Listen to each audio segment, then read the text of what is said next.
Olá, bem-vindo de volta ao programa Nisto Cremos, as grandes verdades da Bíblia. Hoje, o estudo número 8, vamos estudar a respeito de um tema grandioso na Palavra de Deus, o grande conflito. Um professor universitário fez uma pergunta para desafiar um dos seus alunos. Deus criou tudo o que existe? Um aluno respondeu, sim. O professor perguntou de novo, Deus criou tudo mesmo? Sim, senhor, respondeu o jovem. O professor respondeu, olhem bem, se Deus criou tudo, então Deus fez o mal. E alguém que faz o mal não pode ser totalmente bom. Resumindo, Deus é mau.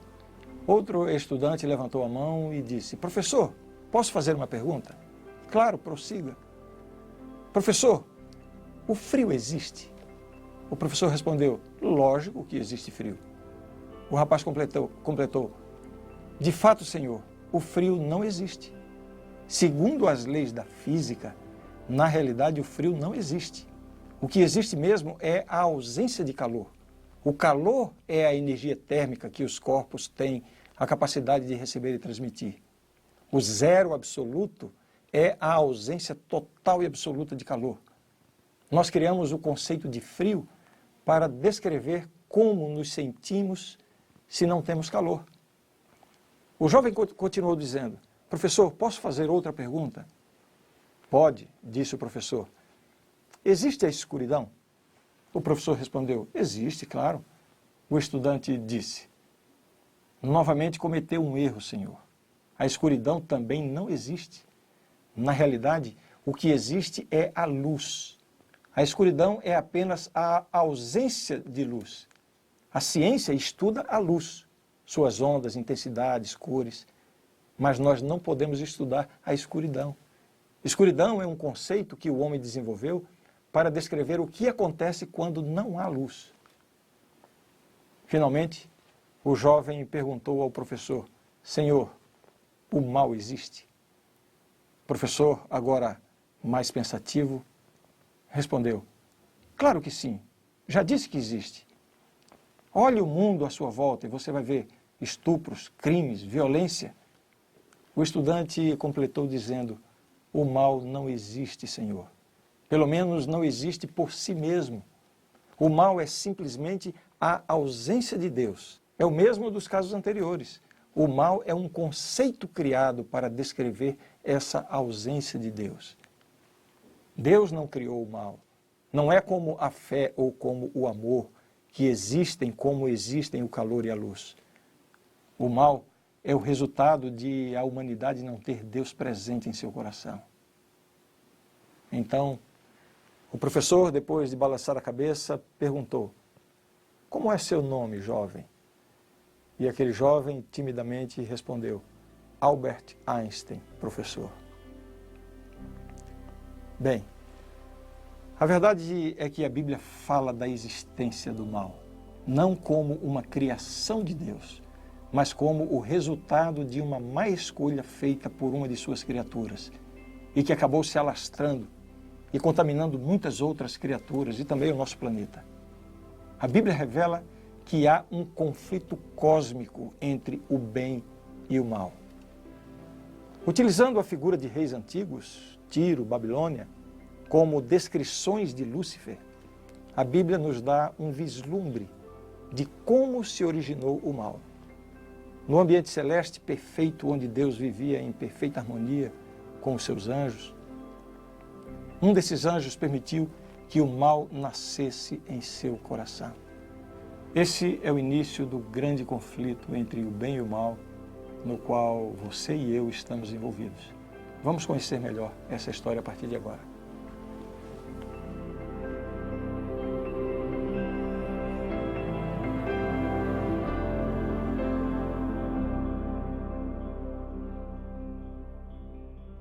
Vamos começar lendo Ezequiel 28, versos 12 a 15. Filho do homem, levanta uma lamentação contra o rei de Tiro e diz-lhe, assim diz o Senhor Deus, tu és o sinete da perfeição, cheio de sabedoria e formosura. Esse texto é uma referência a Lúcifer, aquele grande e maravilhoso anjo criado por Deus, o anjo que estava acima de toda a hoste angélica no céu. Que sentimento teria sido esse que invadiu o coração desse anjo? O orgulho e a ambição. Veja o que diz esse outro texto. Tu dizias no teu coração, eu subirei ao céu, acima das estrelas de Deus, exaltarei o meu trono, e no monte da congregação me assentarei. Nas extremidades do norte subirei acima das mais altas nuvens, e serei semelhante ao Altíssimo. Isso aqui é um mistério. A Bíblia usa uma expressão que é o mistério da iniquidade. Como pode um ser perfeito, criado por Deus, completamente puro, sem nenhuma maldade, num ambiente completamente perfeito, onde prevalecia a presença de Deus, o amor de Deus, e de repente nasce no coração de um ser assim um sentimento pecaminoso? Como explicar isso? A única explicação que temos é reconhecer que Deus criou seres inteligentes com liberdade de decisão.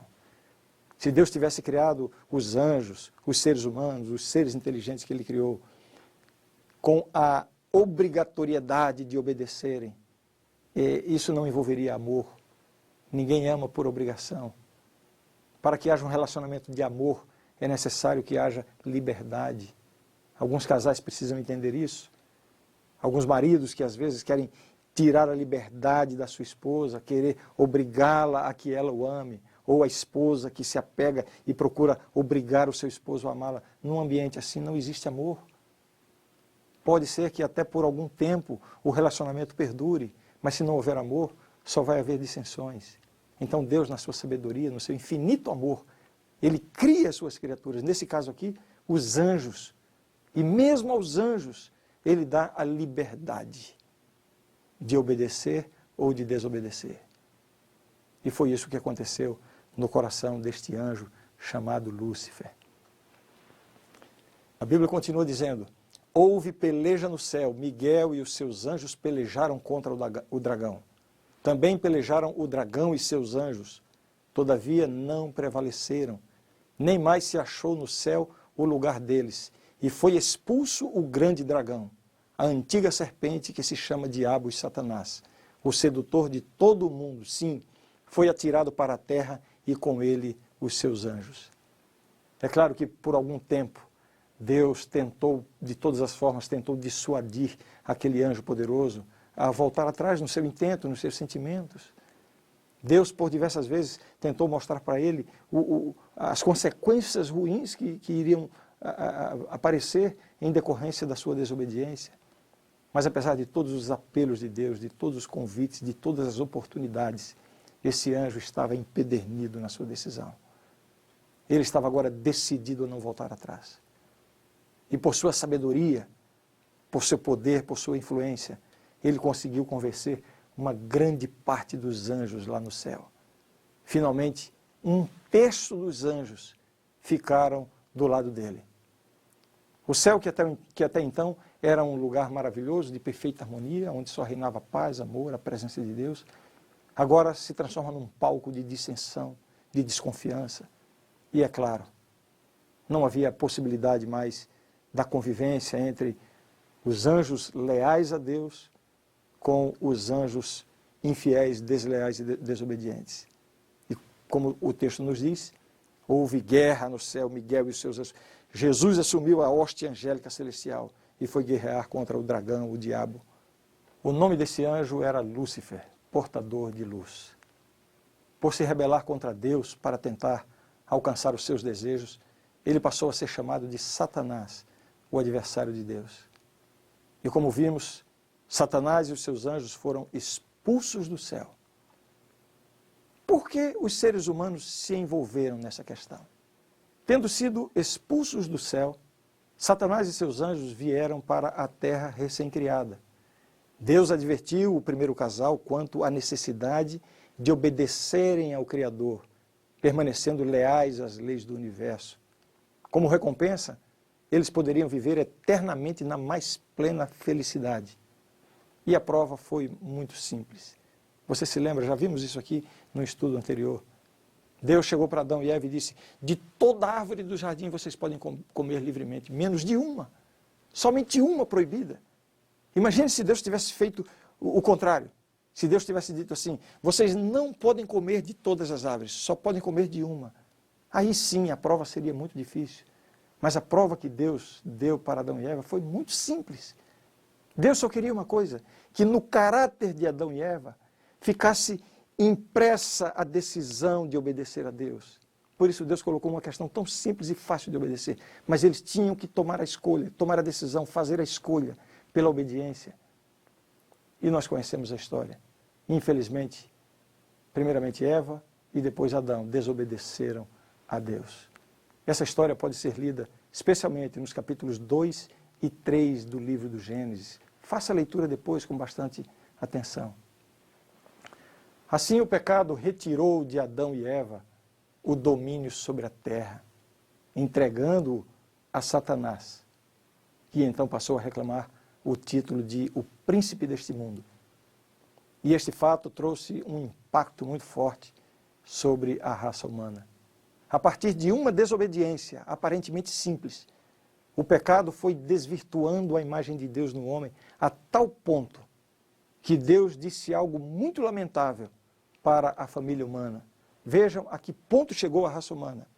Viu o Senhor que a maldade do homem se havia multiplicado na terra e que era continuamente mal todo o desígnio do seu coração. Gênesis capítulo 6, verso 5. Mas aí Deus intervém de forma drástica e para purificar a terra manda o dilúvio. Pouco tempo depois, no entanto, os descendentes de Noé mostram a sua falta de confiança em Deus ao construírem uma torre de Babel para escapar de um novo dilúvio. Vejam só, mesmo depois da promessa que Deus tinha feito de que jamais destruiria o mundo com água novamente, eles tomaram uma iniciativa por conta própria, uma decisão completamente independente de Deus para subir às alturas. Nos faz lembrar o sentimento de Lúcifer lá no céu. Subirei às mais altas, às maiores alturas. Mais uma vez, Deus procura resgatar a humanidade apostatada, fazendo então agora um concerto, uma aliança com Abraão, no qual abençoaria, por intermédio dos seus descendentes, todas as nações da terra. Deus vai a Abraão, escolhe Abraão, chama Abraão e, através de Abraão, Deus faz a promessa: todas as famílias da terra serão benditas. Deus estava falando não apenas da descendência da família grande que surgiria de Abraão, mas especialmente do descendente de Abraão, que seria Jesus Cristo. Foram esses mesmos descendentes de Abraão que, séculos depois, contribuíram com Satanás para crucificar Jesus Cristo, Salvador do mundo, Filho de Deus. Este planeta é o palco sobre o qual está sendo travada esta luta dramática entre o certo e o errado, entre Deus e Satanás. Existe, portanto, a questão cósmica envolvida. A questão entre o bem e o mal, o certo e o errado, extrapolam a nossa esfera individual, familiar, social. Esta é uma questão cósmica. Existem interesses grandiosos, interesses eternos envolvidos nisso. E sabe o que está em jogo nessa questão cósmica? Qual é o ponto central da discussão? É a lei de Deus. Vamos entender isso. O mundo natural é regido por leis exatas, que o mantêm em perfeita ordem. A lei da gravidade, por exemplo, é uma dessas leis. Agora imagine só, como seria o mundo se alguns corpos seguissem a lei da gravidade e outros não, sem qualquer ordem. Se o que colocamos no fogo, ora esquentasse, ora não. Se a Terra, ora girasse a uma velocidade, depois girasse em outra velocidade. Não houvesse leis estritas. Seria uma tragédia, não?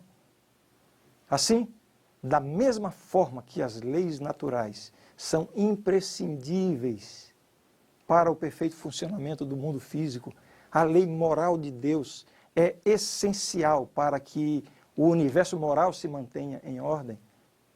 Satanás inverte a responsabilidade pela desordem existente no mundo. Ele culpa Deus por ter criado e imposto de forma arbitrária uma lei que restringe a liberdade individual e que é impossível de ser seguida. É isso que o diabo está sempre tentando colocar na mente das pessoas. Quando se fala de Deus, quando falamos da Bíblia, quando se fala de religião, o primeiro sentimento que toma conta das pessoas que não conhecem essa realidade é de que tudo isso é muito difícil, é impossível seguir, é injusto, vai atrapalhar a minha vida. É isso que está em jogo. Enfim, a questão fundamental dessa grande disputa é a vontade de Deus expressa na forma de sua lei. Afinal, ela é mesmo boa e imprescindível para os seres humanos e demais seres criados? Satanás vive a dizer de diversas formas que a lei de Deus é prejudicial e dispensável. Vamos ver agora Cristo e a questão da obediência, para que nós possamos entender bem esse assunto. A submissão à vontade de Deus, a confiança em suas promessas e revelações é o centro da disputa entre Deus e Satanás. Tanto que foi tema do primeiro combate direto entre Jesus e Satanás. Aquele primeiro combate, Jesus, logo após ter sido batizado, foi conduzido pelo Espírito ao deserto. E ali ele passou 40 dias e 40 noites em jejum, em comunhão com Deus. E depois desse período, Satanás se aproxima dele para tentá-lo. Tudo o que o diabo queria era levar Jesus a cometer um pecado. Se Jesus cometesse um pecado sequer, ainda que fosse em pensamento, ainda que fosse um sentimento pecaminoso, Satanás teria sido completamente vitorioso. Ali no deserto foram 3 tentações de Satanás sobre Jesus. Você vai encontrar o relato dessa história no Evangelho de São Mateus, no capítulo 4, mas de forma sucinta. Na primeira tentação, o diabo aparece e diz: se és filho de Deus, transforma essas pedras em pães. Vejam que ele apela para uma necessidade imediata de Jesus. Depois de um jejum de 40 dias, nada melhor do que ter pães em abundância. E agora, Satanás também lança dúvidas sobre a origem divina de Jesus. Jesus poderia facilmente dar um estalo de dedo e transformar as pedras em pães, demonstrar o seu poder e humilhar o diabo. Mas era exatamente isso que o diabo queria. Jesus aqui foi tentado a ser independente de Deus, a usar o seu poder em benefício próprio, quando no plano de Deus ele deveria levar uma vida dependendo totalmente do poder de Deus. Usar o seu poder só em benefício dos outros. Uma vida de completa dependência de Deus. Então, quando Satanás diz, transforma essas pedras em pães, ele está dizendo, haja independentemente de Deus. A resposta de Jesus a esta primeira severa tentação que o diabo lançou sobre ele, sabe qual foi? Nem só de pão viverá o homem, mas de toda palavra que procede da boca de Deus. Naquele momento, Jesus estava ensinando para mim e para você que nós devemos levar uma vida de completa dependência de Deus. Mesmo no momento de fome, é melhor depender de Deus, não procurar recursos que não estejam plenamente de acordo com a vontade de Deus. Acima de tudo, cumprir a palavra de Deus em nossa vida. Mas o diabo, agora irado, não desiste de tentar destruir o plano de Deus através de Jesus. E ele vem então com a segunda tentação. Ele leva Jesus a um lugar muito alto, muito alto. E lá de cima ele diz assim, se és filho de Deus, atira-te abaixo, porque está escrito, aos seus anjos ordenará a teu respeito que te guardem. Vejam, o diabo aqui está usando a Bíblia. Está escrito. Se na primeira tentação Jesus disse, está escrito, nem só de pão viverá o homem. O diabo diz, é assim? Então vamos lá. E aí ele diz, está escrito. E cita uma promessa que há no Antigo Testamento. Aos seus anjos ordenará a teu respeito que te guardem. Aqui Jesus foi tentado a ser super dependente de Deus. Na primeira tentação, usar o seu poder em benefício próprio. Agir independente de Deus. Agora, Jesus é tentado a ser super dependente de Deus. Simplesmente se lançar de um lugar alto com a pretensão de que Deus vai protegê-lo. O trecho da Bíblia que Satanás usa para Jesus, ele é incompleto. Propositadamente ele corta um pedaço. O trecho completo diz assim: aos seus anjos ordenará a teu respeito que te guardem em todos os seus caminhos. Deus vai guardar se você estiver nos caminhos dele. Jesus, mais uma vez, vem com a sua resposta. Ele diz: não tentarás o Senhor teu Deus. O inimigo foi derrotado mais uma vez, mas ele reúne forças. Ele não desiste, ele quer a todo custo destruir o plano de Deus através da vida e do ministério de Cristo. E então ele vem com uma terceira tentação. Ele leva Jesus para certo lugar e provê, dá a Jesus uma visão extraordinária. Jesus pode ver de alguma forma os reinos do mundo e a glória deles. E aí Satanás faz a proposta: tudo isso te darei, se prostrado me adorares. Em outras palavras, Jesus, você veio ao mundo para reconquistar o mundo, que agora é meu, eu sou o príncipe desse mundo. Qual é o plano? Qual é o plano? O plano é sofrer, o plano é ser humilhado, o plano é ser rejeitado, o plano é passar por todo tipo de sofrimento e finalmente morrer para reconquistar o mundo? Não precisa fazer isso. Eu tenho uma proposta melhor para você. Basta que você me adore e eu te dou tudo. Aqui Jesus foi tentado a obter algo, se desviando do plano de Deus. E sua resposta, mais uma vez, foi incisiva. Ao Senhor teu Deus adorarás, e só a Ele darás culto. Nessas três tentações, o diabo ofereceu a Jesus o que Jesus já tinha. Na primeira, provar que era filho de Deus, transformando pedras em pães. Pouco tempo antes, Jesus tinha ouvido, tempo antes, no batismo, Jesus tinha ouvido a voz do Pai vindo do céu, uma pomba, o Espírito Santo em forma de pomba, e o Pai dizendo: este é meu Filho amado em quem me comprazo. Jesus já tinha convicção de que ele era o Filho de Deus. Na segunda tentação, ele foi tentado a receber a proteção dos anjos. Jesus já tinha à sua disposição todos os anjos de Deus. E na terceira tentação, Satanás ofereceu os reinos do mundo e a glória deles. Jesus é o verdadeiro dono do universo. Não é o diabo que pretende ter assumido o controle sobre esse mundo. Este mundo pertence a Deus. É verdade que está passando por uma situação problemática, mas que está sendo resolvida. O dono deste mundo é Deus. A confiança plena em Deus propiciou a Jesus a vitória sobre Satanás. Eu e você também podemos obter a vitória sobre o tentador, se nós confiarmos plenamente em Deus. Mas é na cruz, na morte do inocente Filho de Deus, que se revelam os dois extremos desse grande conflito. De um lado, a extrema maldade e rebeldia de Satanás. Do outro, a infinita submissão de Jesus à vontade de Deus e o seu interesse em salvar a humanidade. O grande conflito se estende a outras áreas, há pelo menos mais 2 pontos importantes envolvidos nessa controvérsia. A Bíblia. O principal ataque que o inimigo de Deus tem feito à Bíblia é levar as pessoas a tratá-la como se não houvesse diferença entre ela e outros escritos antigos. Mesmo teólogos têm negado a Bíblia como a palavra de Deus, a infalível revelação de sua vontade. O outro ponto envolvido no conflito é a pessoa de Cristo. Os contemporâneos de Jesus duvidavam da sua natureza. Na resposta de Pedro, ao ser indagado por Jesus sobre o que as pessoas pensavam dele, uns dizem João Batista, outros Elias e outros Jeremias ou algum dos profetas. Isso está em Mateus capítulo 16. Enfim, ele é um homem. Pedro disse: tu és o Cristo, o Filho do Deus vivo. Mateus 16:15. É somente pela compreensão de Cristo é que se pode atingir o conhecimento da verdade. Jesus mesmo disse: eu sou a verdade. Tentar alcançar a verdade fora de Jesus é impossível.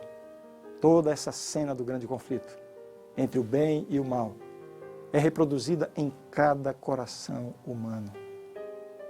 Por um lado, o inimigo de Deus se empenha para deixar o pecador afastado de Deus. É isso que ele quer.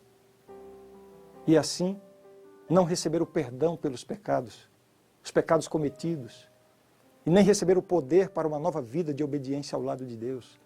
O esforço do diabo, no grande conflito que ele trava no meu coração e no seu coração, é manter-nos afastados de Deus, para que nós não tenhamos acesso ao perdão de Deus e ao poder para termos uma vida vitoriosa.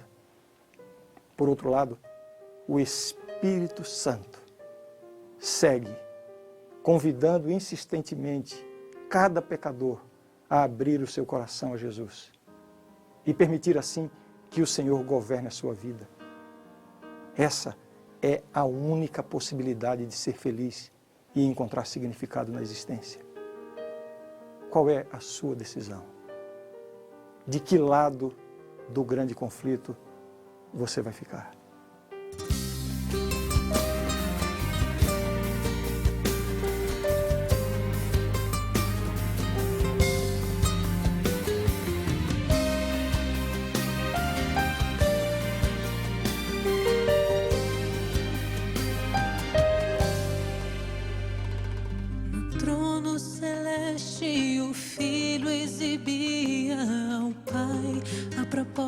Final, com seu sacrifício salvasse o bem mais precioso das garras do mal. O mais nobre ser se fez homem, morreu porque amou seu algoz opressor e aceitou seu destino de mártir na cruz, concluiu seu plano redentor. Envolto em dor, o Pai entregou o seu Filho a maior história de amor. A luta acabou, um pranto, um clamor da sorte fatal, Deus nos resgatou.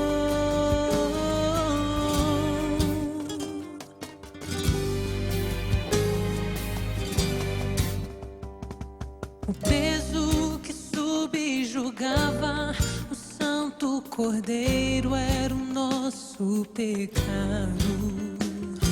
Seu rosto disforme, ferido, marcado, exclamava: está consumado. De volta ao Pai, o Filho saudoso mostra as cicatrizes nas mãos. E voltando seus olhos à terra, ele diz: hoje meus filhos têm salvação. Envolto em dor, o Pai entregou o seu Filho a maior história de amor.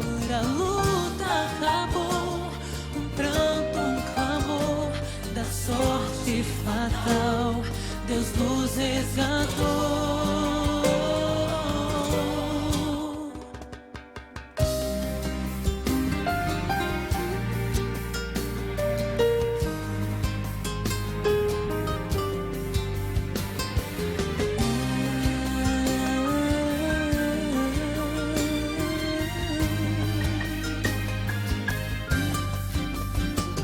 Envolto em dor, o Pai entregou o seu Filho a maior história de amor.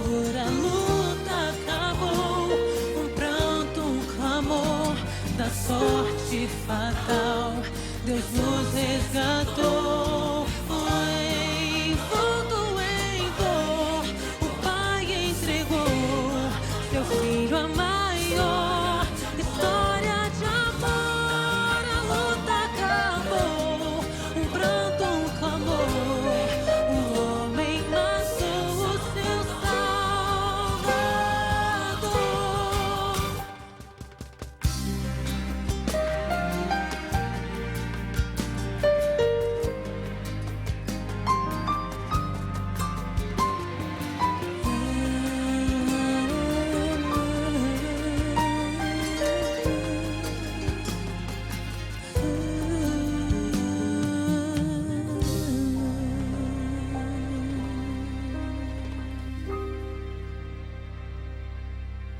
A grande verdade do estudo de hoje é esta.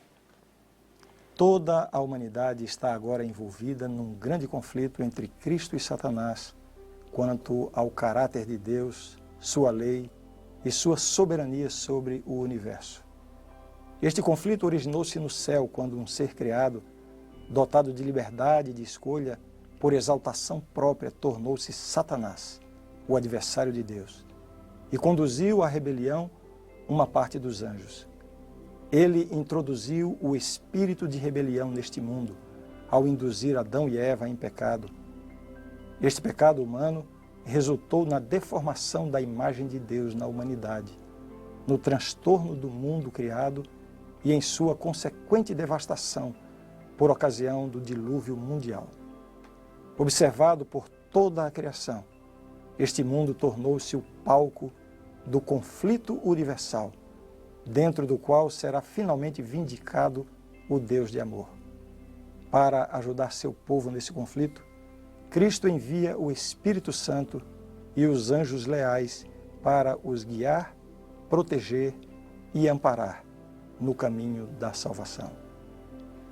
Esta é a verdade e eu creio nisto.